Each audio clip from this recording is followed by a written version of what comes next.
Matt Choi, what's going on, brother? Dude, I'm so pumped to be here, man. Dude, we're here. We're here, We've dude. arrived. In the flesh. We've arrived. Here. And not for long, because you're about to run a marathon, right?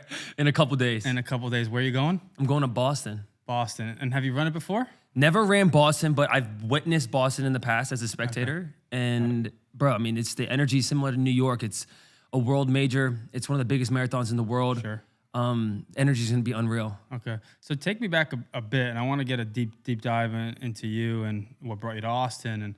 But I'm assuming, like most, first time you started running, that first mile, 2 miles sucks. Very right? much so. And maybe still the case. What really sparked this interest to like, okay, this is going to be a part of my identity here? Yeah, I mean, a lot of this happened during COVID. And honestly, Eric, a lot of my story, obviously there's an origin before COVID, but a lot of it happened during that time where there was a lot of solitude, a lot of time to work on yourself, a lot of, you're stuck at home, you're not able to do all the things you want to do. And at the time I was reading Can't Hurt Me by David Goggins. Yep. And if you don't know who that is, go search him up and you'll see some crazy shit. But that kind of sparked this interest for me of like, what's my potential? And am I really maximizing it? And running was something physical, right? And I think in fitness and in the space that we're in, workouts and physical stuff is a great way to get a reaction, right? You do a 30-minute workout and you'll see how your body's feeling. You'll feel if you pushed your limit. And running was something that never came natural to me in terms of the long distance stuff. So naturally, it's like that Mike Tyson quote of, you want to build discipline, do things that you hate to do, but do it like you love it. Right. And I just kind of kept that ingrained in me where it's like, all right, dude, I'm not the best runner. I'm a former football player. Like, we don't run miles. We don't run fucking marathons. Right. But the ability to show up for yourself in that aspect, it started to bleed into everything else I was doing in this life, in my life, in that sense. So you are in the pandemic, and what was like the first run you went on? How long was that? Well, how I really started running was during the pandemic. I did the Murph workout 30 days in a row. Yeah, it's a doozy. That's kind of, if you think about that workout, it's actually a great way to break it down in the sense of a mile, 100 pull-ups, 200 push-ups, 300 squats, another mile. And by the end of the month, I ran 60 miles. Wow. So, and some of those were with weighted vests. So I'm like just slowly building up my base, letting my legs and my body just feel this adaptation, right? And from there, I was just like, all right, I put on my Instagram. I'm like, yo, how many miles should I go run? And people were like, yo, go for like 5 miles. And then I just was like, all right, let me go try and just take it slow, take it easy. And I hit 5 and I'm like, oh shit. Like how far can I really go? Sure. Being on the outside, it's pretty incredible to see the community behind running and just like the support you guys have for one another. It's a movement, right? It's very impactful. Being on the inside, right? What is that like? Could you have ever imagined it was this big? Yeah, I mean, Eric, I never ever witnessed a marathon until the past 2 years. So I didn't really understand what the running community was about. And now that I'm in it more, to your point, one, I think that there's a lot of people that are outsiders coming into it because of COVID. Before, it was like a runner thing versus like how many people that were former athletes and former, football players, whoever got into this sport, right? I think now it's becoming a lot more available because there's very little friction when it comes to running. You need a pair of shoes and a good attitude and anyone can do it. Sure. You don't have to get taught how to like jog or run, right? There's obviously mechanics to it to help improve your performance. But at the ground level, it's innate in every single human. Yeah. We all can do it. That fight or flight hits. If someone's chasing after you, you will freaking start to run, no matter how big or small that you are. Right. To answer your question, in the sense of the community, it's something about going through that chosen suffering that people then relate with. You see someone struggling at mile 15 in a marathon, and if you ran one before, if you're there supporting, you can just feel that energy. You can feel that tension of like, damn, I've been there before. I know what it feels like. So I think naturally you have these people that are, one, like open to just cheering other people on, right? Where it's not always just about you, because the dope thing about a marathon is, yes, there's someone that comes in first, but every single human can hit a PR that day. Sure. Which in their mind is getting first, right? Special. So I think there's something special around that. And it is one of those things where now I think there's a lot of outsiders coming in to the sport, which it's good and bad in the sense it's making the sport more accessible. It's making it more fun. Right. At the same time, some hardcore runners might not like that stuff either. And I've been on the back end of also getting some hate and some negativity around me as a human getting into this space. But I think that's natural anytime you have a sport that's growing in that sense. Yeah. Because I would imagine it's like, ultimately, there is causes people are running for, which makes it that much better. But if I would, on the outside in, again, you correct me, jump in, you break it off into categories. You have the people that are there to win, right? And that's like less than 1% of the people that are trying to hit the podium. And then you have, I would say, the large majority that want to hit the finish line and for their cause, for whatever that reason might be. And then you have maybe the new day age, like hybrid athlete influencer, that it's a positive message, but I would say I could see maybe from the person wanting to win and from the person just wanting to cross that maybe that'd be a little resentful. But to be honest, it's all for the better good of the sport and the cause. So I don't really see why people would be so, how dare you wear a different bin, and how dare this, and your shoes weren't appropriate. All that, I think, is nonsense. It's 26.2 miles, and everybody should just be applauded for finishing the miles. But anyway, I was just outside in. That's how I could see it. I know you dealt with some backlash, like you said. I had another question, and it was kind of talking about that runner's high. Yeah. I wanted to get into that a little bit. What would you say is like the best way to train for that? Because I'm assuming, if I'm trying to, I'll do this thing where I want to run a fast mile. Yeah. Like rip. Less than 6, rip. Music, whatever it is, Lincoln Park, moving. Yeah. And early on, quarter mile in, your adrenaline's going, you're feeling loose. But I know instinctually, don't tap into that yet. Otherwise, I'll crash and burn. Like, how do you navigate that when you have 26.2 miles and there's a million people next to you? Obviously a little bit different, even in terms of the energy system that you're using for an all-out mile versus a 26.2, sure. Right? I guess the best way to kind of explain it is kind of like that flow state. When you're in that groove of like, you've done the prep work, you've done the training, right? If you don't prep for a marathon, it's hard to get into that runner's high, get into that flow state. Obviously, you need to build yourself up to being able to even get to that point. During a marathon, though, it's a long race. Like, this is not like something that you just do. Like Kipchoge does it in 2 hours, but like most humans are not doing it at that capacity. Yeah.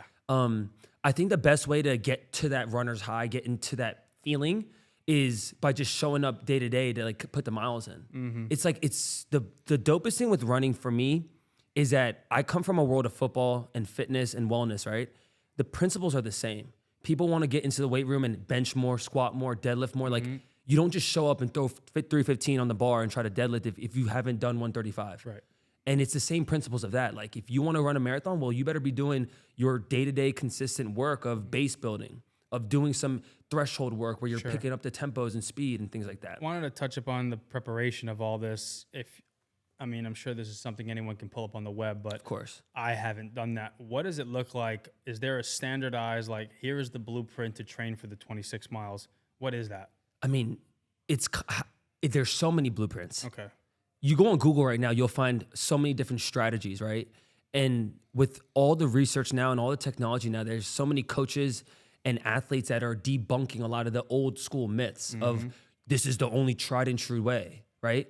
Nowadays, you have got people that come from a track background that are more 800, 400 meter runners that have a level of fast twitch muscle fibers that make it actually easier to transition into the marathon because they already got the speed worked out. Yeah. Now they just have to build out the base for a longer period versus someone who's been maybe a cross country runner. They never really did speed work, but they've been mastering the 5K, 10K distance.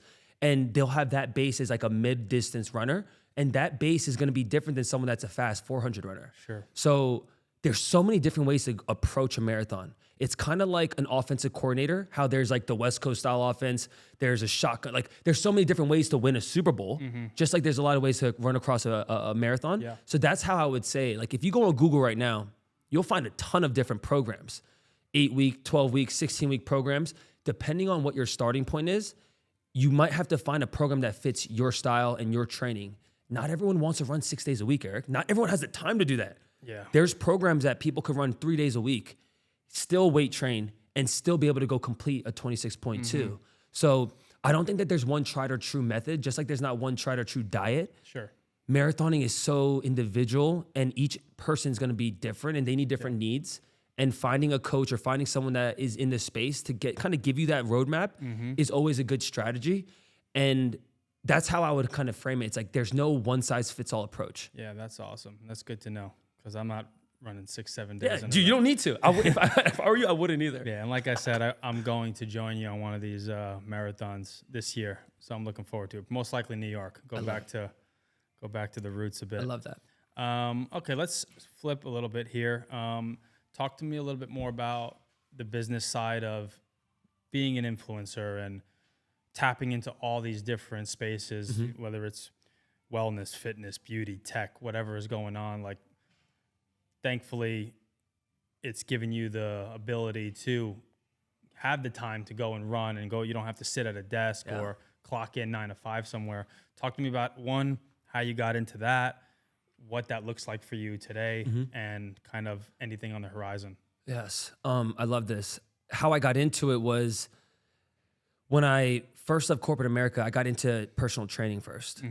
And at that time I was like, all right, my goal, Eric, was to open a gym. Like, right? Like a lot of trainers want to open up a gym, right? But I realized during COVID, I'm like, oh shit, now that doesn't seem so sexy. So I was listening to a ton of Gary Vee, and I just look up to him as a marketer, as a businessman, as an entrepreneur. And a bunch of his like keynotes, he was talking about how every single human should see themselves as a media company first, and then whatever they do. Because if no one knows what you're about, what your values are, what you do, what service you provide, how can they ever work with you? Right. Now, obviously, there's old school ways of getting referrals, of, word of mouth marketing, all these other things. There's other tactics to build a business. But in our current state, everyone's attention's on the devices. So once that kind of penetrated my framework, I was like, oh shoot, I need to be a media company and then a personal trainer, a media company and then an athlete, a media company and then an entrepreneur. And that's always been my framework for the past 4 years. So even when I was a trainer, I would document everything I was doing. Even before I had my NASM CPT, which is just a certification that anyone can get. I was just like, yo, I'm going to show you guys. I'm studying for it. I'm going to study for 30 days and go take the test. Then as I got my cert, then I got into a gym. Then I just documented my journey as a trainer and all these things. Fast forward, I got laid off by Orange Theory. I was a group trainer. During COVID, I got laid off. And it opened up time for me to just go all in on content. So then during the pandemic, I'm like, all right, now I have so much freedom, so much time, which most people don't have. Right.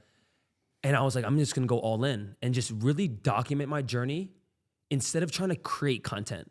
And that framework shift for me really helped me understand that, like, one, this is gonna be a patient game. This is gonna be a long-term play. Everyone chases virality, when in reality, if you wanna build an audience, people that know, like, and trust you, you have to do it slowly.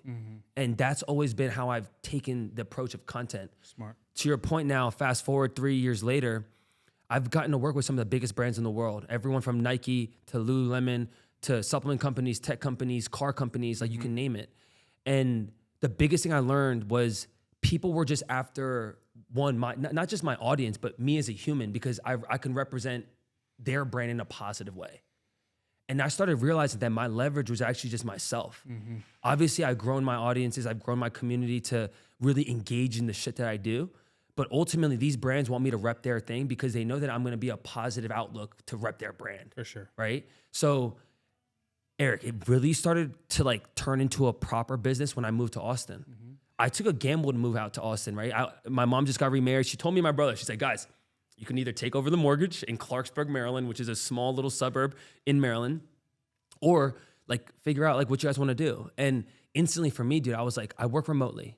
There's nothing holding me down in freaking Maryland. So I was like, you know what? Let me pack up my Honda Civic and make this drive to Austin, Texas. That's and awesome. It's just like from that moment, I just knew that I was going to double down on myself. And all the self-help books and all the entrepreneurial books I've read was always like, hey, at the end of the day, there's no better asset, there's no better person to bet on than yourself. And I just kept that in my framework, and everything I do is always in that mindset of like, yo, I'm not trying to compete against anyone else. It's only me versus me. Now, do I get inspiration? Do I get motivation from other people? Of course.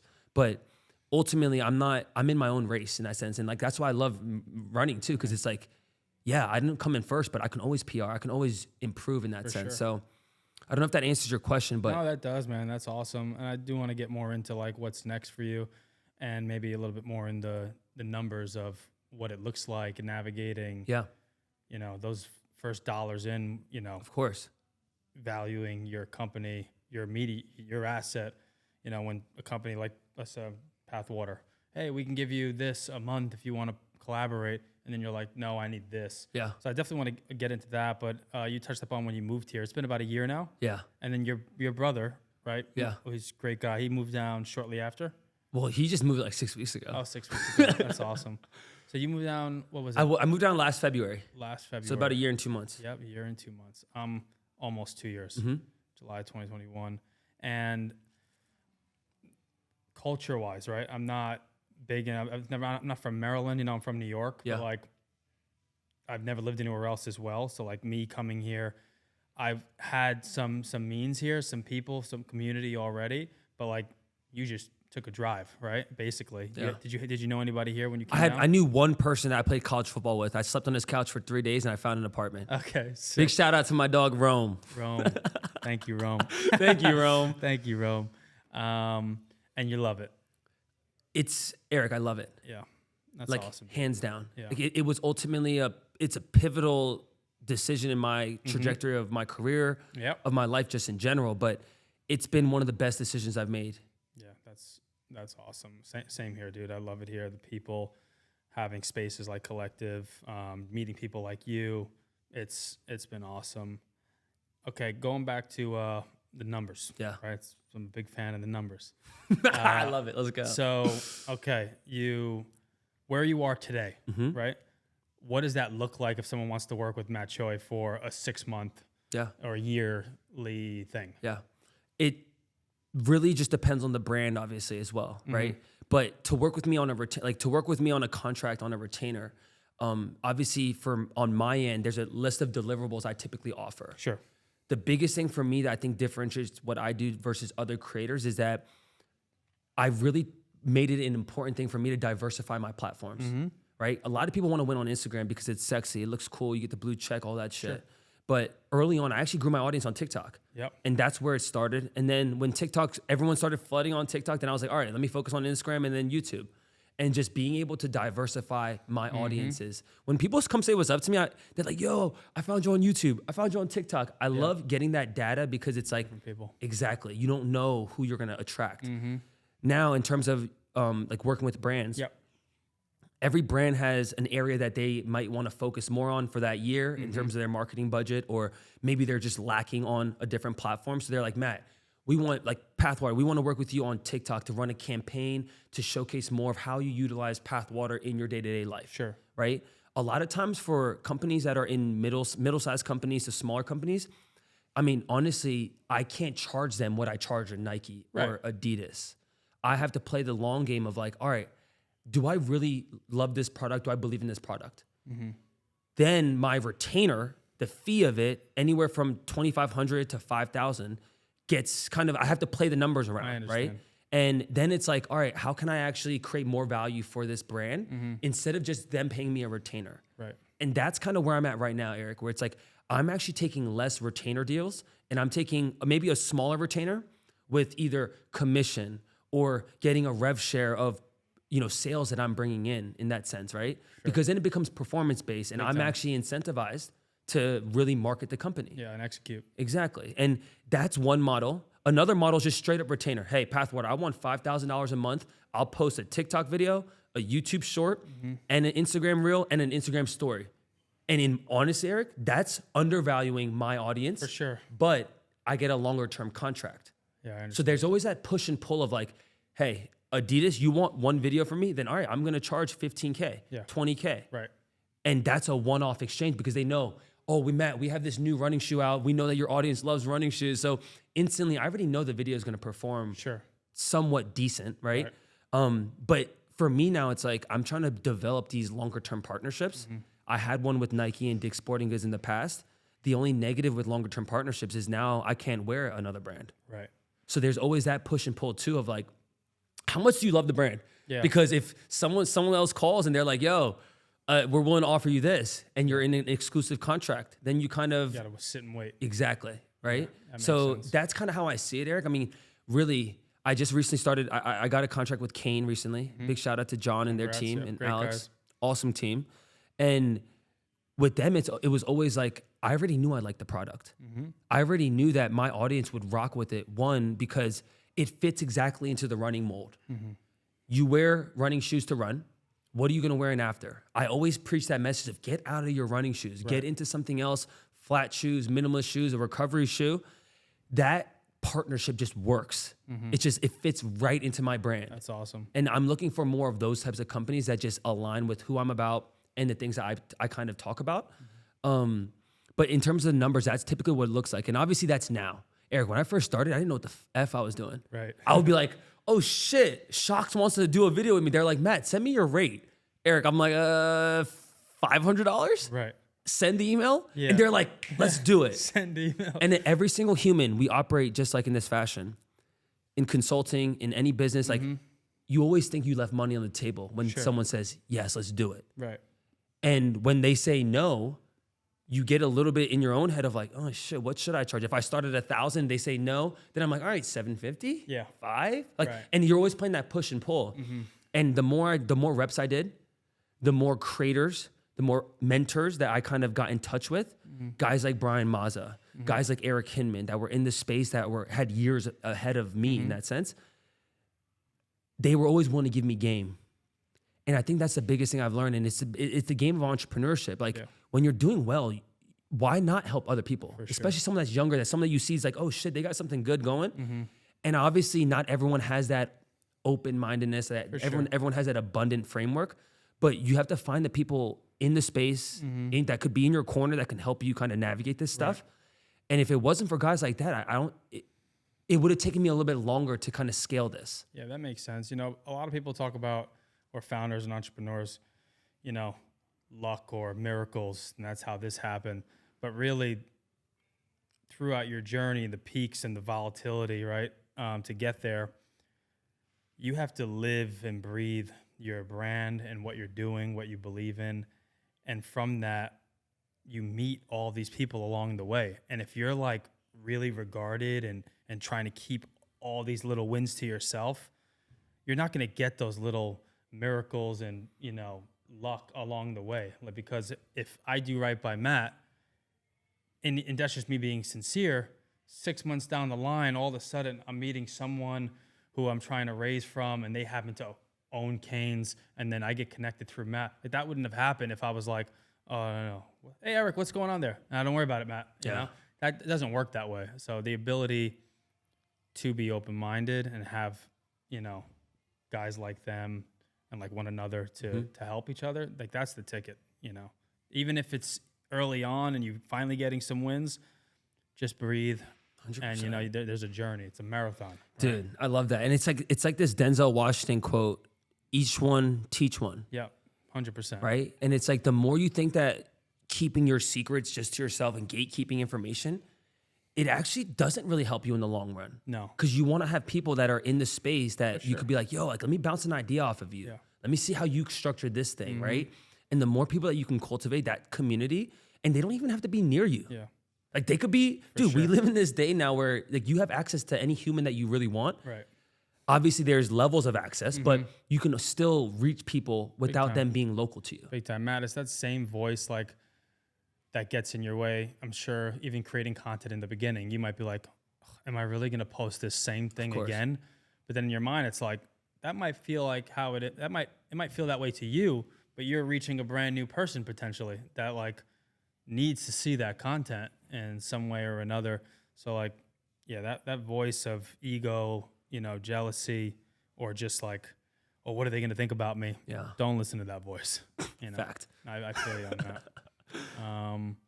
Tell me a little bit more about the lifestyle. I know running takes a lot of your time. You're constantly creating. Like, what'd you do this weekend? Love that. You watch those fights? I actually did watch the fights with my brother. It was fun because I had some friends that were in town that I just got connected with when I was in Austin, and chill with them on like Friday, and then Saturday watched the fights with my brother. We didn't even buy it, though. I saw it on TikTok. Someone was streaming on TikTok. Dude, I fucking watched it on TikTok.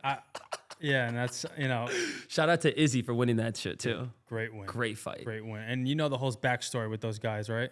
Which With guys? the two people that fought, Izzy and his. Yes, of opponent? course. Yes, Yeah, Pereira, it was just a wild journey for them. Sick fight. Dude, amazing Izzy is fight. a monster. Beast. And probably the best post-victory Bro. performance of all time. It's I love seeing a comeback story in that sense. But in terms of lifestyle, Eric, I mean, it's funny because now a lot of what I do, a lot of my brand is just like me as a human. Yeah. And there's always obviously elements of like me wanting to like right now I'm like I just got a house in Austin and Congrats. like thank you. And it's like that's been taking up a lot of time. Like I've been traveling a shit ton and like just being here, having my feet set in Austin, it allows me now having a house, like think about it really in the long-term play. Yeah. Of like what can this quote unquote HQ really be for me? And that's kind of been taking up a lot of my time. And obviously as my brother's been transitioning here, kind of like working through like living with your brother again in like a second life. Cause now that we're older, it's like we're obviously grown men and it's like trying to navigate that in that sense. Yeah. But a lot of like my day-to-day stuff, it's funny because like I feel like I don't really live for the weekends. Like I feel like every day I'm like living on a Monday, which is a win. Cause like I don't think that the things I do is like work. It's all play for me. Sure. And it's like that Naval Ravikant quote of like when your work or what seems like work to others is play for you, you know you're in a good spot. 100%. I talk about this with some people. Like there are aspects about job training, that you just, Of course. not many, and I think we're fortunate to say probably not many. But when people ask me like, what's it like, kind of working for yourself, essentially like partnering with some of these brands. And it's like, I get to authentically be myself every day. And that's a choice. It doesn't matter who's in the room. I'm going to be me. I'm going to be Eric Brandon Rakowski. Love me or hate me. Yeah. Dogs on top. You know what I mean? I love it. So like I preach on that because like if doesn't matter if you're, tech, hedge fund, you work in consumer, just be yourself. Yeah. And even if you're along that journey and you're like, oh man, I want to impress this guy. But if you start compromising, that relationship's not for you. It's not sustainable. Yeah, it's not. It's really not. I was also at the ranch with a big shout out to Jimmy. I just saw him leave here, but he was like, "Yo, come to the ranch for Easter." I'm like, "All right, word." So it's that, Eric. It's just like being spontaneous. Like I'm single right now, so it's like I don't have a lot of things like that I'm tied down to, which is a blessing and a curse at times. Yeah. But it's awesome. Just like to your point, the community here in Austin is something special. People always ask me like, "Well, what, dude? Why is it so dope?" I'm like, it's not that the city itself; it's just the people here. Period. And like that's what makes anything special is like the community and the people that are in it. Sure. And I think that, but above all else about Austin is why I just love it here so much. Got it. I've been head down and just, trying to focus on a few things. But you mentioned like you're single. Have you been dating? What's that like here in Austin for you? It's been very interesting. I have been dating a little bit here and there. I was dating someone from Houston for a couple months, but that kind of just broke off.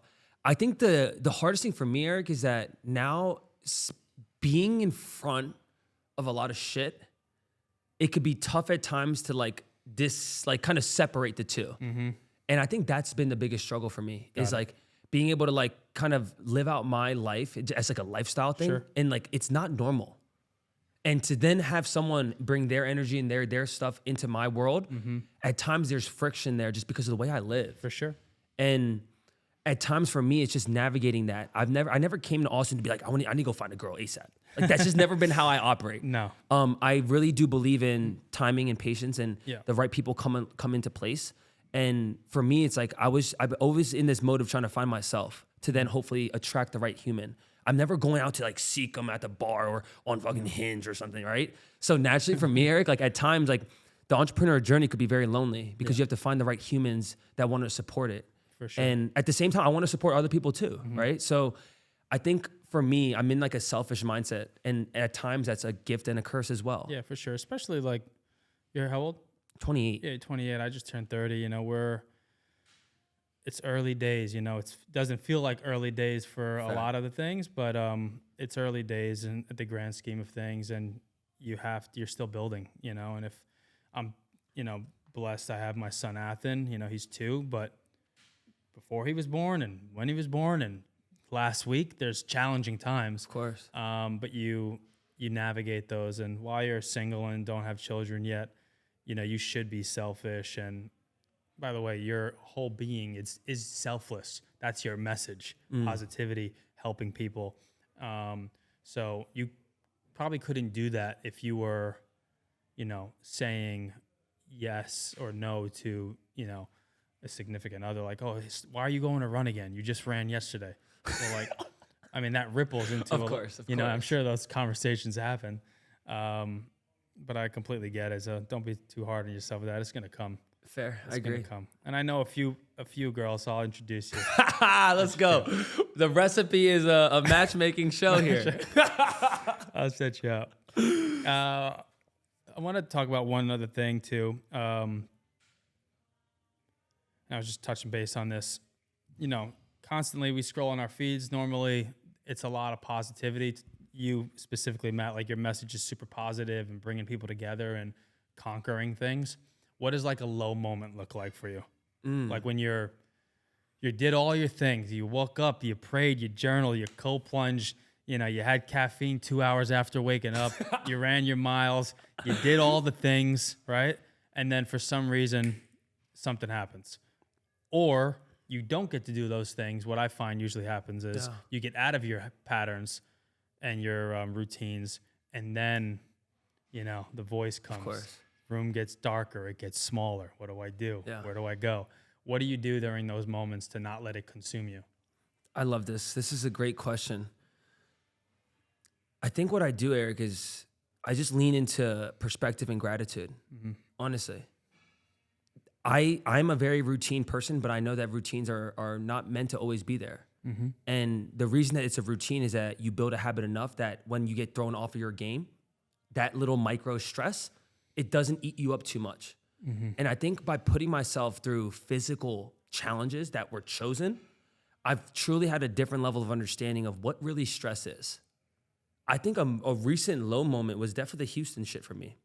Like navigating that, Eric, where to our whole conversation here, I make a lot of my money through brand deals. I had an email from Nike and Dick's Sporting Goods basically saying, Matt, hold off on doing any more content around the brand because we need to navigate this issue right now. Seeing that and my whole world of like, oh shit, this is how I pay my bills. Potentially being at risk because of a decision that was really stupid on my end. That was hard for me to swallow because, dude, I've been making content for 4 years and this was like the first like real blip in the radar when it came to like publicity that was hate and negativity. Obviously, I've had a lot of ups and downs in my journey, but this was the first time where it was in the public eye and I had to really like ask myself, like, who am I as a human? Who am I as a man? And even for me, Eric, it's like that old rule of like my high school coach always said, luckily we didn't lose many games, but when we did lose, it's always that 24-hour rule of like, yeah, I mean, if you need to kind of be in your thoughts and have your solitude to let that shit sink in and understand that, yeah, you fucked up. Now what? Like, what are we gonna do about this, right? We have to move forward in life. And like, no matter what it is, if it's big or small, maybe getting a little ankle sprain or whatever it might be, I think at times humans put this stress and anxiety on ourselves. I think that low moment for me is a self-reflection. I sit in my thoughts, I sit in my solitude, I'm like, all right, is this the end of the world for me? Even if I sat on an airplane, Eric, I opened up my email and I got that email and I was going to Sacramento at the time. I closed my eyes, I didn't respond to the email, and I said to myself, if I lose out on every single brand deal I work with, all of them drop me because of this bib mule thing, I would be content knowing that my intention was not how the article was written. Right. Period. And even in just that example, like I was okay with that for like 24 hours. I was definitely in a rut and I was like, fuck. But quickly I had the right mentors and people in my space that were like, dude, at the end of the day, this is not who you are. And this is not, like this one mistake will not define you in the long journey of my career in that sense. Sure. So I think to answer your question, I just lean back into gratitude and perspective. Even fucking up like that, Eric, it's not the end of the world. People, like, I could have done way worse shit. Right. If that is what people are gonna hate me for, Eric, of using someone else's bib to complete a marathon, I'm doing okay things in this world. So that's kind of how I see it. And that at the high level, that's like an extreme situation where I'm down. Right. If I'm out of my routine, if I don't cold plunge in a day, I'm not like beating myself up. I think people judge themselves too hard. I am my own harshest critic, but at the same time, I don't judge myself too much. At the end of the day, I know that I'm gonna hopefully live up to 100 years old. Me having one off day, me going to eat in and out, me going to like, do whatever is not gonna be the detrimental impact on my life. I think because I'm able to stay patient and have a level of perspective that I have it pretty damn good in this world. There's a lot of people that like the life that I'm currently living is their dream life. Yeah. Absolutely. And for me, I have so much more ambition of what I want to do. So I just don't beat myself up if I fuck up or if I get out of my routine. And that level of like, it's funny because Ben from Disco said it and he kind of spoke for me. And I'm like, damn, that's actually a great way to put it. The reason I feel like I'm able to do all this shit is I just don't put that much stress on myself. I don't take it that seriously. Like if I fuck up, if I fail or if I succeed, I just don't sit on a high horse. Right. And I think that's how I've been able to navigate so much shit. And I think honestly why even the bib meal thing is funny for me is that that's actually exactly who I am. Yeah. I'm last minute. If one door closes, I'm gonna find the side door. And that's just how I operate as an entrepreneur. Yeah. Like if someone says no to me, I'm like, all right, well, let me go see if I can find a different way. And I just don't let that stress build up inside because I know it's just that cortisol's releasing. I don't need it in there. Sure. Yeah, that's it, man. Well said. Thanks for sharing that. My buddy Marty Kelly, I don't know if you know him. Yeah. Maniac, of course. Irishman. I fucking know him. He'll do this cheers if we're out having dinner. And it'll be like never too high, never too low, right in the middle. And that's exactly it. Because if you live in any one of those things too long, it's not real, it's not sustainable. And then if you were just, didn't have those little spikes, you look at you're on a hospital bed, if that thing goes flat, it's bye-bye, Of course. So I think those little spikes in either direction, what make us, what sculpt us. It makes a good goddamn story. Yeah. Eric, I don't want to read a book that's just like some boring, trajectory was the same every day. Like, why do people like good stories and good, like people that kind of overcome adversities? Because that's what makes a good story. Failure is truly turns you into success. Yeah, 100%. So I wanted to just touch up on, we're at Collective, right? I remember when we first walked in here. I know. And by the way, like, I want to know, like, your first impression and complete honesty. Because, like, I've been a part of the gym scene, hospitality space for a long time. I know what it's like seeing other trainers see, who's this fucking hotshot walking in here, new member, tripod, what's going on? Of course. And I can see, like, the wolves start to come in on the person. Hopefully that's not what happened to you. I would just love to know your experience coming into Collective now that you live here. This is kind of like your home, and I hope it feels like it's your home. It definitely does. It's funny because I remember I talked to Jeremy first when I got here because Miranda was the first one that kind of walked me around, and this was early on, right? This is like April. Yep. And Collective wasn't what it is in the current state of what people see on social media right now in its current state. It was definitely developing to that point, but it wasn't a finished product yet. But I think the funniest thing was I think there was a little bit of intimidation for me because I remember seeing you and Kelly first were the two people I ever interacted with, and Kelly at times could be fucking intimidating. And recently I had a chance to really chat with her at the ranch, and she's so fucking dope. Yeah. But I think there's always levels of that. When you get into a new environment, that feeling of like, oh shit, do I belong? Like, can I kind of get ingrained into this community? It was definitely moments of that. But I think kind of me leaning back into like my own self-identity of understanding that at the end of the day, like me being in this room, it's just like, I want to show that I belong and I want to give value. And if that value comes in the form of videos of me just kind of marketing the Collective as this is the spot to fucking be at, then that's a beautiful thing. But I think every human has levels of that intimidation factor because you're coming into a facility that is the most sought after gym in Austin, Texas. And there's feelings about that, right? But I think overall, I quickly just kind of leaned into myself and I was like, you know what? This is who I am. Like, regardless if it was Collective or a different gym or Planet Fitness, it wouldn't have mattered. I would have acted and operated in the same exact fashion. One, being super positive, being optimistic, and just doing my business how I go around it, right? But I think how I feel about it now, I told Jeremy this, it's like, when I believe in a product, a service, or a brand, I almost pitch it as if it's my baby. And that's when you know you have something special, is when you have people that are so bought into it that they feel like they're proud to represent it. Like when people ask me what gym I go to, I'm so fucking proud to say I go to this gym. I go to the Collective, and it's the dopest gym in Austin. It's one of the dopest gyms I've been to. And it's not because of the sexy equipment or the black and white aesthetic, which is sick. But once again, it's the people that come to this facility. Right. And that is what truly makes it special, and it makes it different in that sense.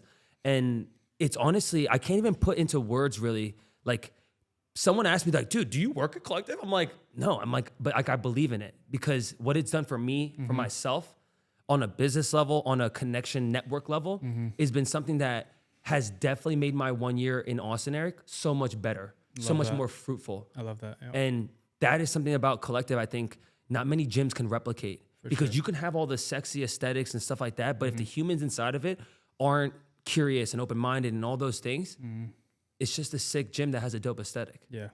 Dude, I love that, man. Thank you. Well, before I let you go, right, is there anything else that you want us to know, people at home? Yeah, I mean, I think I appreciate you having me as a guest. This is super fun. And I think at any times you get to connect on this level, it's a lot deeper than a 5-10 minute conversation, even over coffee or whatever. For sure. But I think for anyone out there, like, this has always been my framework. It's by Jim Quick. It's a quote. The only limits we have are the ones we believe in. I think so many people put limits on themselves, what they can accomplish, what they can do, if they can go move to a new city. At the end of the day, if you have a level of belief in yourself, go chase after whatever it is in this world because you live one time. Go take advantage of it, maximize it. I love that. Oh my God. I appreciate you. This was super fun, bro. Dude, we'll do it again real soon. I'm pumped. Thanks, brother.